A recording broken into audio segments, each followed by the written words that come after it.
Welcome back everyone to English Wings. Wonderful Waste.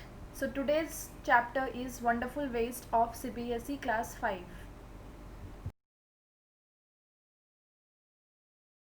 So let us check out the keywords for this chapter. First, survey means check. Next, feast means large meal. Scraps means small pieces. Sternly means serious manner. Ground means crush. Tempting means attractive. Whipped means beat. Beat in the sense beating the mixture of the dish. Let us start the text of the chapter. Once the Maharaja of Tranvakor ordered a grand dinner in his palace. In the afternoon, before the dinner, the Maharaja entered the kitchen to survey the dishes that had been prepared for the feast. So, एक बार Maharaja of Travancore is a place, उन्होंने order किया है grand dinner उनके palace में. In the afternoon before the dinner he went in the kitchen just to check कि सारे dishes prepare हैं या नहीं. What are you going to do with those vegetable scraps? He asked the cook, pointing to the basket of scraps near the cook. The cook replied, they are waste. We will throw them away. So उन्होंने जब kitchen में देखा कि vegetable scraps, that means vegetable के जो छिलके होते हैं वो सारे एक साइड में रखे हुए हैं, तो उन्होंने कुक को आस्क किया कि इन सारे स्क्रैप से आप क्या करने वाले हो. तो the cook replied, they are waste, we will throw them away. वो तो वेस्ट है तो हम उन्हें फेंक देंगे.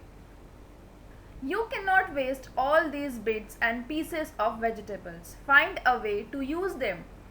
ऐसे नहीं थ्रो कर सकते हो. You have to find a way to use these.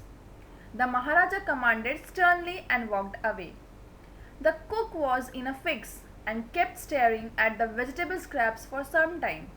अब cook सोचने में लग गया कि उसे अब क्या करना है इन वेजिटेबल स्क्रैप्स के साथ. तो वो उन वेजिटेबल स्क्रैप्स को बैठकर देखने लगा कि what to do with this now.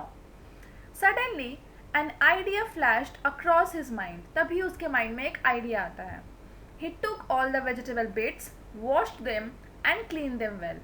सारे वेजिटेबल बिट्स को कलेक्ट किया, वॉश किया and clean them well.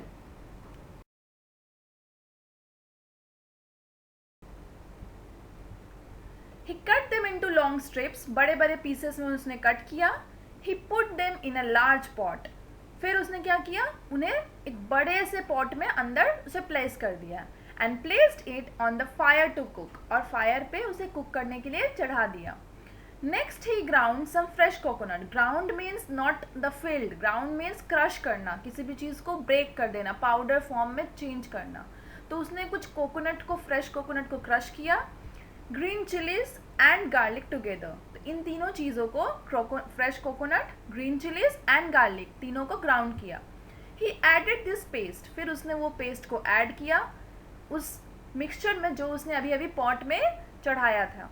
And some salt to the cooking vegetables. और उस वेजिटेबल में कुछ सॉल्ट ऐड किया.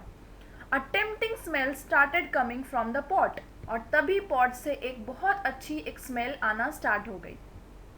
Now he whipped some curd. फिर उसने कुछ कर्ड को बीट किया. whipped means beat, that means mixed किया, उसके लम्प्स जो भी होते हैं उसे रिमूव किया.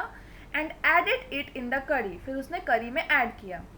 He also poured a few spoonful of coconut oil. फिर उसमें उसने कोकोनट ऑयल किया, that is the speciality of south Indians.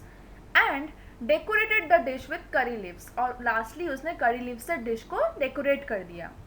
Low and behold, that means look, what a surprise. The dish was ready. So everyone was surprised that the dish was ready. The cook served this new dish to the guest that evening. Everyone was eager to know the name of the new dish. अब सबको जानना था कि उस new dish का नाम क्या है.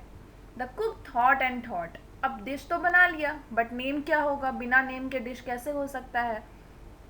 Then a new came to his mind. तभी उसके माइंड में एक नेम आता है. He named it Avial. That is pronounced as ovial. Avial become famous all over Kerala. So this is the specialty of Kerala and is now one of the dishes in a traditional Kerala feast. तो अब जब भी केरला में feast होते हैं उसमें ये traditional dish को ज़रूर prepare किया जाता है. And imagine it all came from a basket of waste. So ये सारे जो डिश का एक नया एक डिस्कवरी हुआ वो किस चीज़ से हुआ, एक बास्केट ऑफ वेस्ट से. If you all like the content, if you understood the chapter, please like, share and subscribe to my channel. Thank you.